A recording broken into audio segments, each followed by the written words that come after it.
Instead of seeing discipline through the lens of punishment, I want you to see discipline through the lens of correction to help you keep going in the right direction. Yo, welcome back to Practice the Podcast, where we fuse research and culture to help you develop the mindsets, the habits, the skills that you need in order to live out your purpose with confidence. I'm your coach, Dr. Rees. And of course, if you're watching the video, you can see we're back in the car. So this is a CarCast edition. I'm excited to have this conversation with you because this conversation that we're going to talk about today, these mindsets, these habits, these skills that I want to give to you is something I think that has the ability to change your life. Really, everything that I talk about, I think has the ability to change your life. But today, I want to come from a different perspective, hopefully, with a little deeper story. We're talking about discipline and accountability. And these are two words that will probably always be something that we talk about here at Practice. Why? Because without discipline and accountability, we don't grow. Without discipline and accountability, we can't become confident. Like literally, you will not be able to maximize your confidence or reach confidence or cement your confidence without discipline and without accountability. But I don't necessarily want to talk. I'm going to let the spirit flow. I don't want to talk about it a certain way because I have some thoughts on my heart and some ideas in my mind of the direction that I want to go. But I also want to make sure that the conversation is light as possible, but also something that we can feel like I'm going to pick up this game. I'm going to apply it to my life and I'm going to get better. And so I want to start us off with a story. I was talking to one of my youth and I was teaching class. So I was teaching class and we were talking about habits and values. And the way that I like to situate this conversation when it comes to habits and values is I see habits as things that are withdrawals from our life, right? Because we teach that you are the bag. So if you believe that you are the bag, anytime that you have a habit that is destructive, anytime you have a habit that doesn't add value, anytime you have a habit that is unhealthy or toxic or anything like that, it is a withdrawal from your bag, which is you. It is a withdrawal from your life. Now, anytime you have a habit that adds value, that is healthy, that increases, right? Anything that's increasing, it is an investment. And so not all investments are good investments. We know that, but we're structuring this in a way that people can see that we want to make investments and we want to have an understanding of ROI.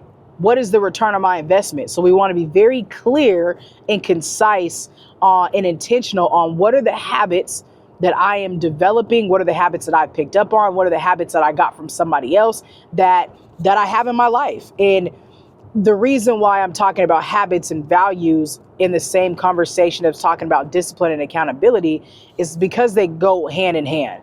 And so in this class that I'm teaching, again, the framework is you are the bag. And this specific class was talking about habits and values.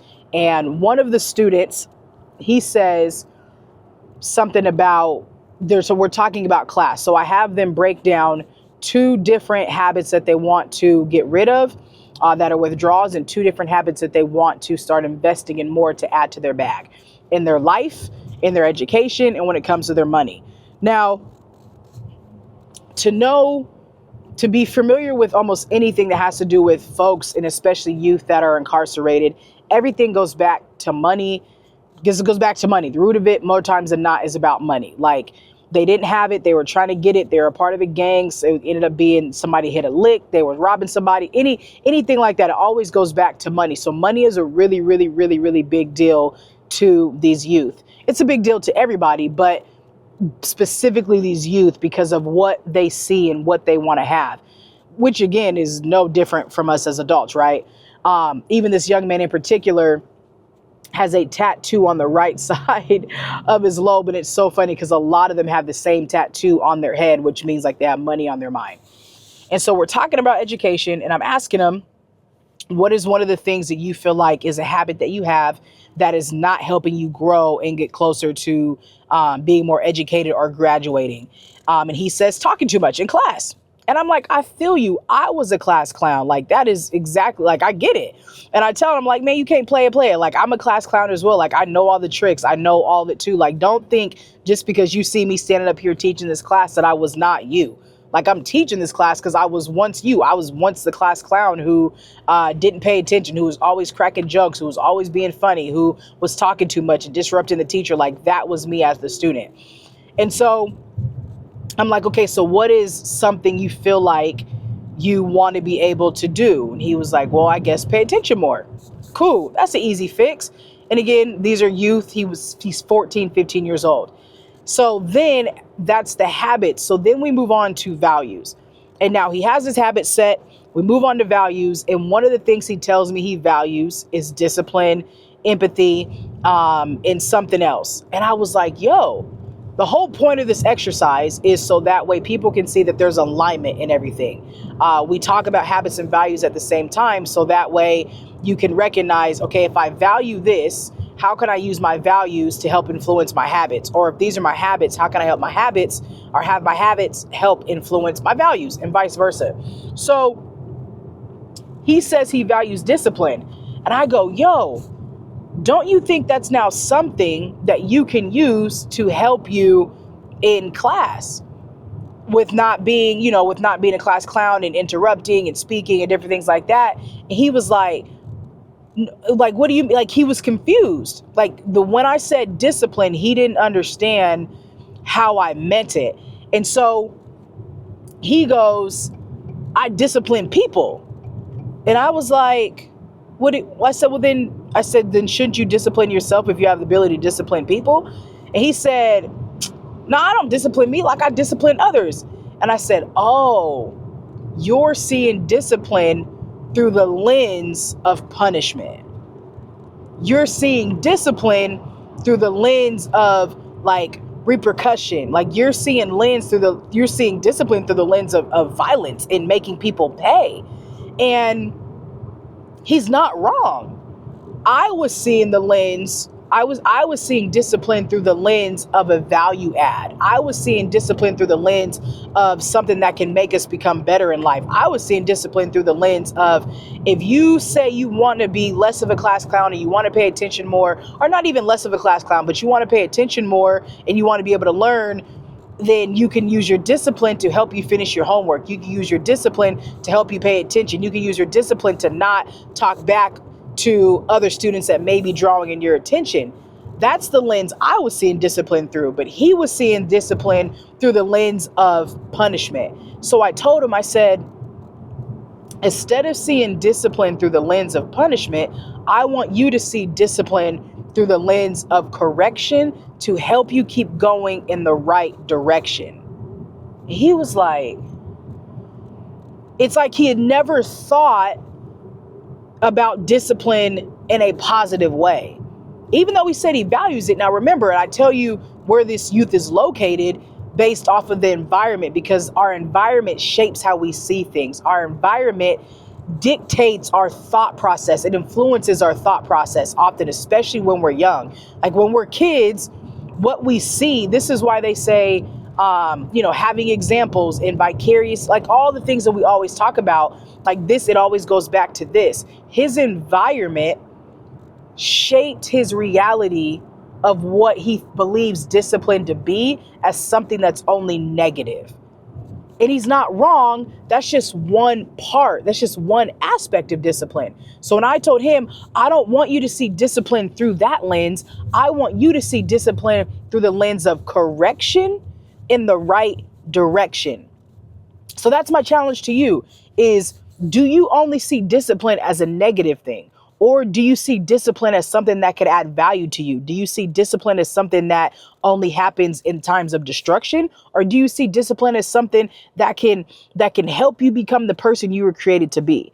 And the reason why it's important for us to understand how we see this thing is because how we see anything dictates how we feel about it, which dictates how we interact with it, which then dictates our actions and our behaviors. So if I see discipline only as something that is harmful and is for punishment, then I never see it as something that I need to submit to. Say that again. If I only see discipline as something that is an enforcer, something that is destructive, something that is a form of punishment, I'm never going to submit to discipline. And I will be the first one to tell you right here, right now, that I need to do a better job of submitting to discipline. I just do. As your coach, I'm telling you, I need to do a better job of submitting to discipline. And I'm using the word submit intentionally. The reason why I'm using the word submit intentionally is because a lot of people got a lot of issues with the word submit. And I was thinking this morning as I was getting ready getting ready to go teach for the day, that I started recognizing that I say I don't work, I serve. And this isn't, I've always seen myself in this light, like wanting to be a servant. But my mentality towards service has increased more and more. My desire to say, I serve in this area, I serve here, I serve there, not work. And the reason why I feel like I started making this shift is because I'm a servant to the people who are in front of me, whether I'm teaching and I'm coaching, I'm mentoring, I'm leading, I'm listening. I'm a servant to the person that is in front of me. And the reason why I'm starting to be that much more intentional with that verbiage is because it comes from a heart posture. And I want to be as rooted in the moment and with the people that I am as possible, because I'm in multiple different spaces. And because I'm in multiple different spaces, the realities of the folks that I'm with is drastically different.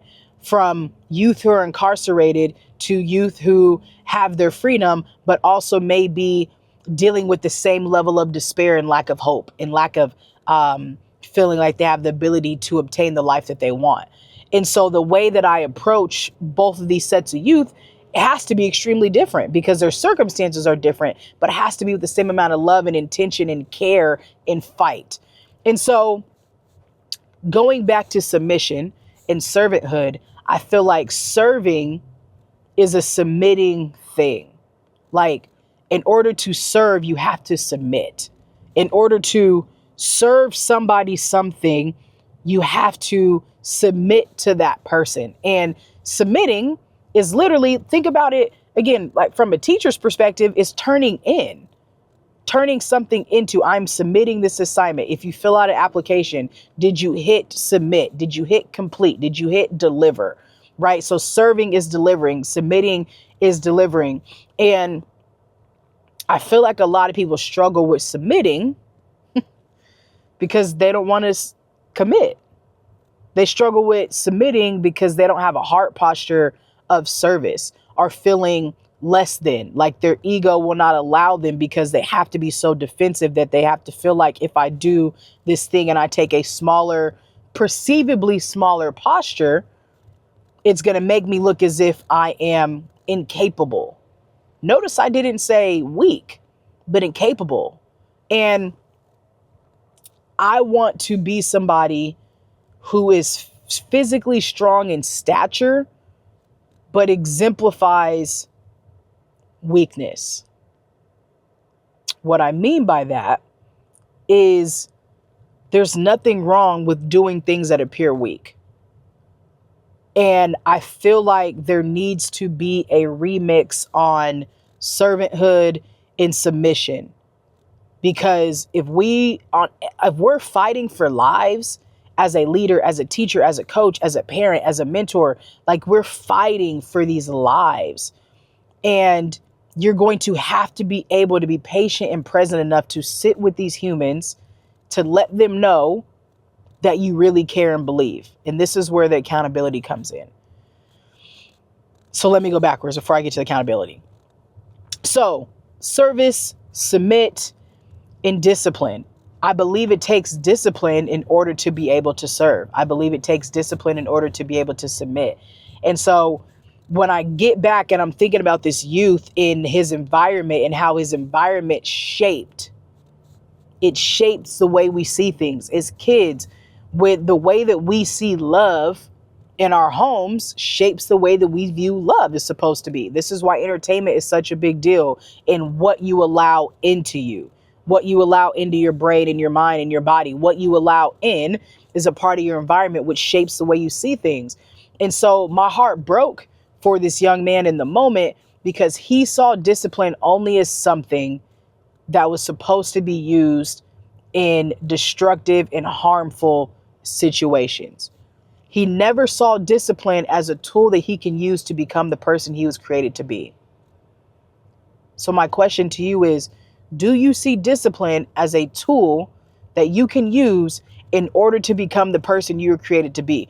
Or do you only see discipline as a tool for enforcement, as a tool for breaking down, as a tool for punishment, as a tool for reconstruction or reinforcement? And so that's the first thought. That's the first piece of discipline, is we have to remix it. We have to see how we have to shift and analyze, how do we see this tool? Because if we don't see it in the right light, we won't be able to use it. Now, it's like if you see an object and you think the object is only for this, like a hammer. Hammer is a great example. If I see a hammer and I look at the back piece of that hammer and I'm like, I have no idea what that thing is for. You know, the back side of the hammer, that the V part looking thing. If I just think the hammer is only for hitting the nails, and I hit it and I hit the nail, and then the nail kind of gets that crick in it, and you're like, gosh darn it. And I don't know that the hammer also has the ability to pull out nails. Because I didn't know. Nobody in my environment ever told me that if you flip the hammer around, you can also use it to fix your mistakes. The same tool that you use to create the mistake could also be the same tool that you use in order to fix your mistakes. I got to pause for that one. The same tool that you used to create mistakes in your life can be the same tool that you use to help fix those mistakes. And then the next time that you do it, you're going to be more patient, you're going to be more conscious, you're going to be more intentional. And that's what we're talking about when it comes to discipline, right? Again, it comes back to how are you seeing things and having a full understanding of what this tool has the ability to do for you in your life. So the next piece is accountability. Discipline is a form of self-love, and accountability is a sign of belief. Discipline is a form of self-love, and accountability is a sign of belief. And the reason why I say accountability is a sign of belief is because when you help hold me accountable, it tells me that you believe I can achieve what I'm setting out to do.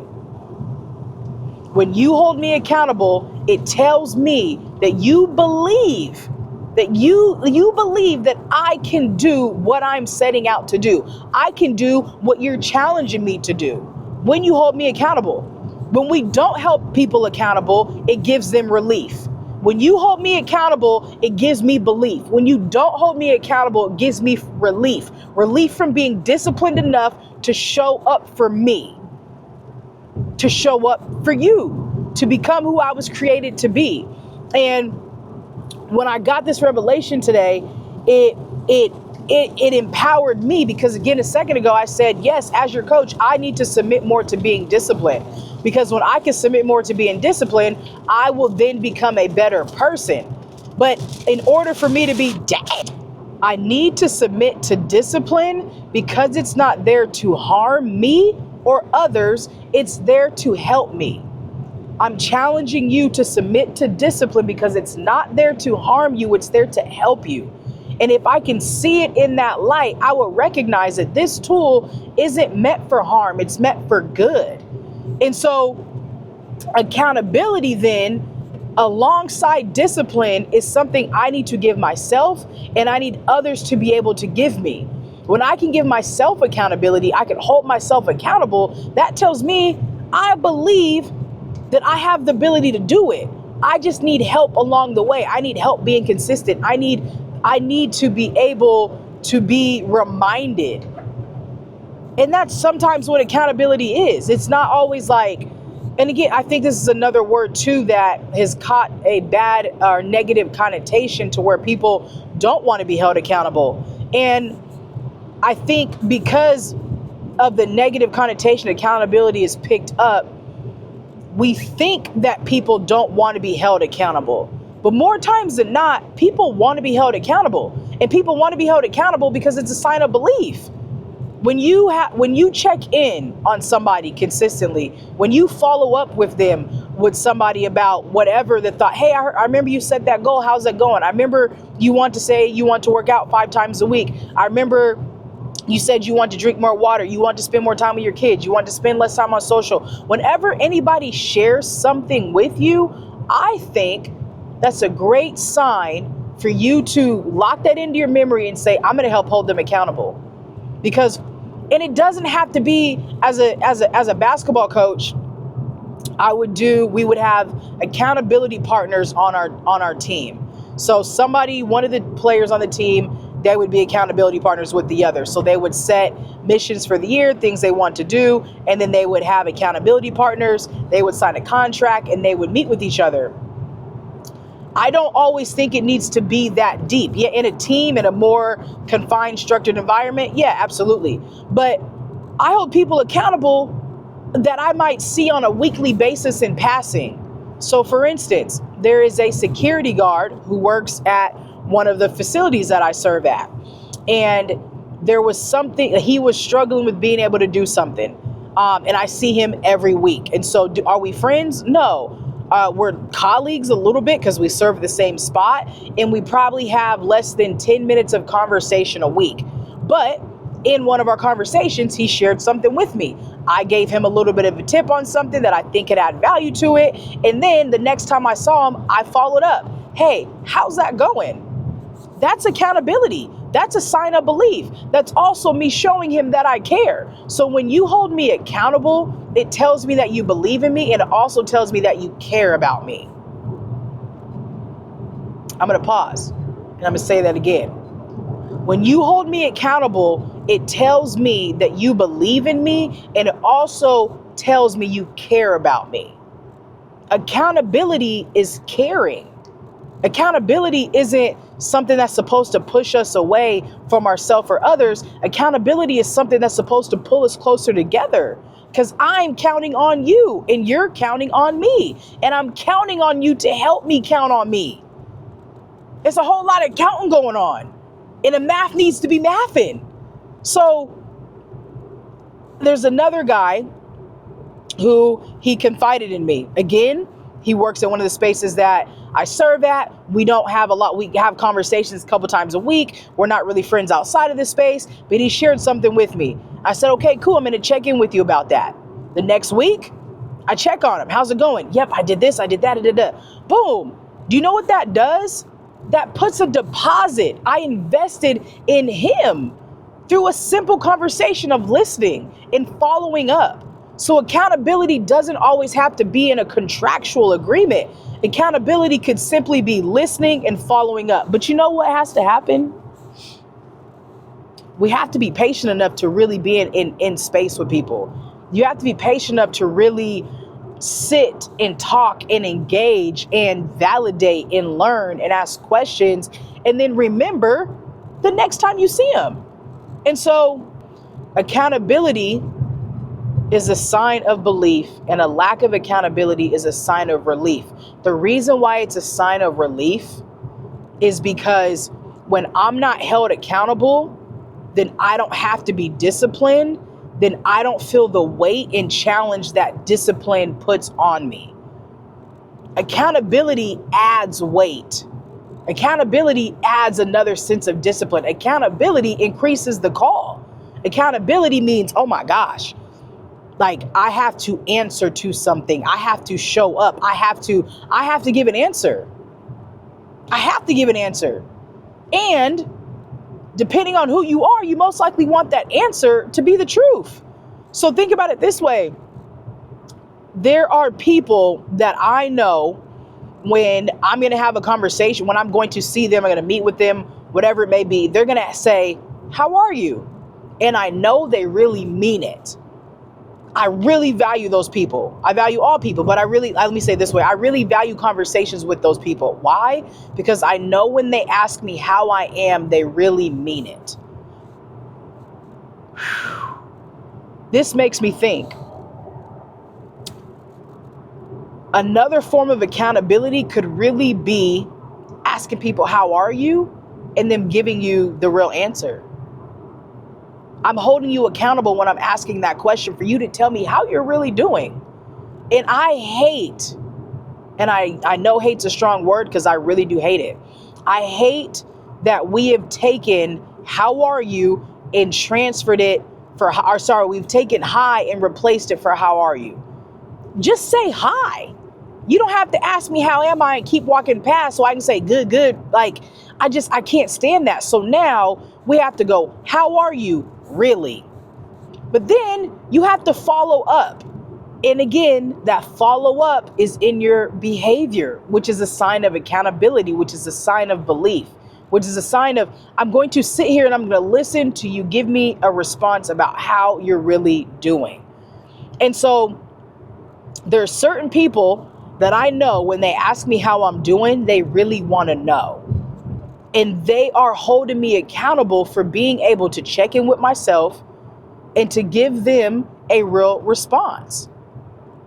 And that to me means the world, because they really want to know, which goes back to accountability is a form of care. It's showing me you care. You're following up. How are you doing on this? I had one person recently, a new friend, asked me, what does consistency look like for you? It's like, it's a good question. And I said, let me get back to you on that because I really wanted to think about it. I took about a week. I saw her again. Hey, I'm just following up. Man, that means the world to me because you're holding me accountable for a thought and a question that's going to add value to my life. And so I know that this conversation may be a couple different ways. And you're thinking, okay, Doc Rees, what are the mindsets? What are the habits here? What are the skills here that I can apply to my life in order for me to grow my confidence? The first one is the first mindset shift is this. Mindset shift is not seeing discipline as only a form of punishment, but a form of correction in the direction that we want to go. I want to challenge you to see discipline as a form of correction in the direction that you want to go. Discipline is a form of self-love. And what it's doing is it's continually correcting us, right? There's certain cars, newer cars, when you're driving, as I am right now, you have, obviously, you have the white lines. And in the new cars, they have this system that if your car gets close to the white lines or it hits the white line, the steering wheel will correct. It'll just go, let's get you back here. Let's get you back here. That is discipline. That is a form of accountability. And it's discipline because it's keeping me, it's correcting if my wheel goes too far right, if my wheel goes too far left, the steering wheel is going to go, nope, let's get back on track. Let's stay in the middle. Nope, let's get back on track. It shakes, let's get back on track. Discipline is that thing that says, nope, let's get back on track. And we've all, as drivers, have sometimes gone a little bit right, gone a little bit left. The same way we in life have gone a little bit right, we've gone a little bit left. The steering wheel is going to... The accountability is, we know this is the direction we want to go. We believe that this is the direction we want to go in, right? And so all the steering wheel is doing is keeping us accountable for being safe drivers. That's what it's doing. It's applying discipline, it's applying pressure, and it's applying accountability, which is the belief in, I believe that we can be safe drivers and we can go together. But think about this though. I said newer cars. Older cars didn't have this. Older cars didn't have the backup cameras there. Some cars have cameras all the way around them. Zakura's car got a camera. It's all over the place. So many cameras, I don't even know where to look. But what these have done is increased the accountability. What they've done is try to increase the safety, right? Try to increase all these they're add-ons. And the reason why I'm talking about that in this way when it comes to discipline and accountability is because accountability is an add-on. When somebody says, when they follow up, they ask how something is going, they say, I really want to be on this journey with you. I really want to help hold you accountable. It's a question I ask people all the time is, how can I hold you accountable? All I'm saying is I want to add to you. I want to add to your journey. I want to add to your process. I want to add because you're not in this alone. And accountability is a sign of belief because it tells me that I'm not doing this by myself. Accountability is a sign of belief and a sign of care, because when somebody else says, how is it going? It means you thought about me and what I'm going through in order for me to become the person that I'm trying to be. And you care enough about me to ask. You care enough about me to follow up. And I think those are things that we are missing in this world. Accountability does not have to be contractual. It just has to be consistent. And consistency doesn't mean every day. One of my homeboys texted me this morning, yo, I'm proud of you. Keep doing you. Love you. Man, accountability. I love it. And it's accountability. And I got to pour and add back into him. It wasn't, he don't text me every day. We text on a weekly basis, every other week, but it's something that I know that it's an add-on. It gave me some gas. It empowered me up. It gave me some electricity. It added energy to me to say, yep, because I know he's also in the fight. And so accountability is keep moving in the direction that you're trying to go. I believe that you can go where you're trying to get. I care about you getting where it is that you're trying to go. I care about you getting where it is that you're trying to go. We need more people to care about other people getting where they're trying to go. How do you do that? You do it through accountability. Hold me accountable for being the woman I was created to be. Hold me accountable. Don't be afraid. Don't be afraid to call me in. Don't be afraid to call me out. Don't disrespect me, but don't be afraid to do it. Because when you hold me accountable, it tells me I believe that you have the ability to become the person you were created to be. And I want to live out this journey with you. And I want to make sure when you feel like you're going left, when you're going right, that I can help keep you on the path. So I'm challenging you to develop a mindset that says, I'm not going to see discipline as a form of punishment.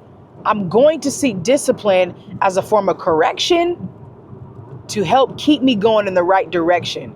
I'm not going to see accountability as somebody who is trying to, or a form of something that's trying to suppress who I'm trying to become or how I'm being. I'm not going to see accountability as somebody who is or accountability as something that is trying to stifle my growth, or trying to keep me from being cool, or somebody who's trying to, take away. Accountability is an add. It's just added value. And that's the mindset shift. The skill or the habit that we need to have is consistently checking in on ourselves and others. Yes, for our mental health, because I know that that's something that comes up a lot. Like, check on people. How are you doing? Really, like from that state. Yeah. But like, not just their mental health, but their holistic health. Like, what and how can we check in on folks? Because as adults, a lot of times we don't be having a lot of things that we're aspiring for. What are you aspiring for in life? Like, what are you trying to achieve? What are you trying to get after? And I get that that's not for everybody, but I always think there's an area of growth. There's always areas of growth, whether that's just in my peace, whether that's in my ability to rest, sleeping more, eating more, drinking more water, learning a new skill. I was listening to Kobe today, and he was just talking about valuing growth. We're always learning. And that's what made Kobe Kobe. The Mamba mentality wasn't just like something he applied to the court. Kobe applied that to life. Like, he valued growth and learning, and he was 100% okay with knowing what his strengths were and knowing what his weaknesses were, and was like, cool, this is for my partner. He's going to do that because he's amazing at this. I'm still learning and growing here. And I'm just going to I'm a student of life. And I believe that when you develop a thirst and a hunger to be a student of life and of your life and the life of others, that allows you to become, again, submissive and servant to others, disciplined in the direction you want to go, and helping holding people accountable. So the habit is that. The habit is growing. The habit is valuing learning. The habit is staying like, how do I not get stagnant? How do I not get stale? How do I not be a snail? How do I not get stuck? How do I not cement? How do I continue to expand and grow and become the person continually? How do I push the boundaries? How do I push the border on becoming who I was created to be? How do I push up the ceiling? I'm still here. If I'm still here, there's more to get. If I'm still here, there's more to get. And this is why we talk about expanding our comfort zone. It's because we can keep expanding and keep expanding, and our talent levels can be expanded as well. How good do you want to be? How dope do you want to be at whatever it is that you do? There's no limit. And to know that there's no limit to me is like, man, I'm good. I'm solid, right? I'm an expert at what I do. I know that. But there's every single day I leave a classroom, I'm like, ooh, I can do that better. Every time I leave a speech, I'm like, ooh, I can do that better. Every time I end a podcast, I'm like, ooh, I can do that better. Every time I leave a video, I'm like, ooh, I can do this better. Every single time. Why? Because I want to be as dope as I can be. But I'm only going to be that through discipline and accountability. Because I can't acknowledge, I need to grow here, and then I never get back to it. I can't acknowledge and not re-knowledge. I can't acknowledge and then not acknowledge it again. Accountability is acknowledging what came up. That's another part to it. This is why accountability is a form of belief and care, is because if somebody acknowledges something to you that matters to them, that they care about in the direction that they want to go, and then you follow up and acknowledge it again, they're like, oh, okay. That gives belief is if you don't, when you don't believe somebody can do something, you don't ask them about it again. When you don't care about what somebody's got going on, you don't acknowledge it again. It doesn't get acknowledged. It doesn't get brought up. Or you do, but you do it in the like, hey, so how's that thing going for you? Because you don't believe. So it's not accountability. Now you're just being mean, right? You're being unkind. Because you might be picking on them for something, right? Obviously, there's a time and a place. But when you acknowledge what somebody else acknowledged, and you consistently acknowledge that thing and put awareness on it, the belief continues to build. The care continues to show. So the habit is that. The skill is being able to submit. Skill is submission. Submit to discipline and to submit to accountability. Now, when I first started this thought process, when I first started this episode, I told you I had a direction I wanted to go, but I wanted to leave room for the spirit or whatever to just move through me. Submit was not on my notes card at all. But submit is the skill. Submission is a skill. And the only way that we grow in being more disciplined and being more accountable to ourselves and to others is through submission. And here's why a lot of people struggle with discipline and accountability is because they struggle with submission. My goodness. If you struggle with discipline and accountability, you have a submission issue. That's really what it comes down to, is you have a submission issue. I have a submission issue sometimes. No lie. Why do people have submission issues? Because they have authority issues. Why do people have authority issues? Because somebody who was in authority at one time misused their position. So I don't blame a lot of folks for having authority issues, because somebody who was once in authority ruined that for them. I feel you. But now I'm talking about you taking accountability. Taking accountability. I'm talking about you taking accountability for your growth. You need to snatch back your need to be submissive. And submissive sounds weak. Submissive may appear weak. Submissive may appear soft and sound soft, but it's one of the hardest things to do. So you know what I'm going to connect submission to? Humility. Submission and humility go hand in hand. Humility is a heart posture. It's not thinking less of yourself. It's not downplaying you. It's Yes, it's thinking, there's an aspect of it of thinking more about others than yourself. It's also has, humility means low. Humility means rooted. Humility means I'm going to stay here close to the ground. I'm going to stay rooted in my position so I don't get swayed left or right. And people see humility as a weakness. So, I'm struggling with this word weakness, y'all, because I need to find another word. Let me say it this way: destructively weak, right? I like destructive and constructive. People see humility as destructively weak.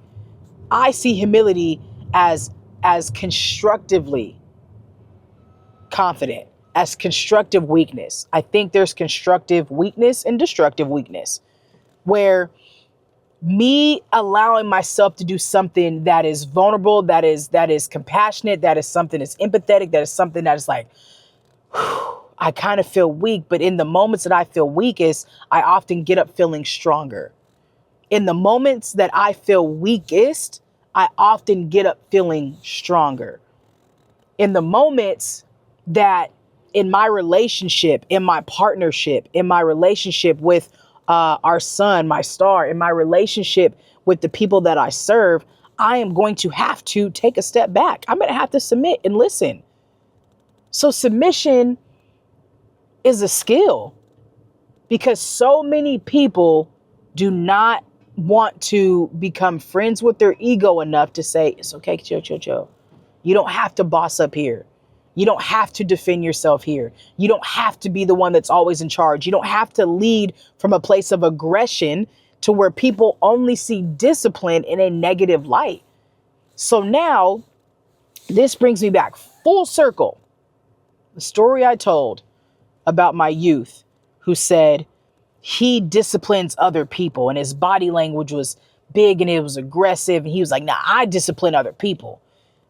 He did that from a space that tells me this is how he has learned what discipline is. His environment told him discipline is when you put somebody in their place. Discipline is when you punish somebody. Discipline is when you make somebody feel some type of way about whatever it is. Discipline is demeaning. Discipline is not demeaning.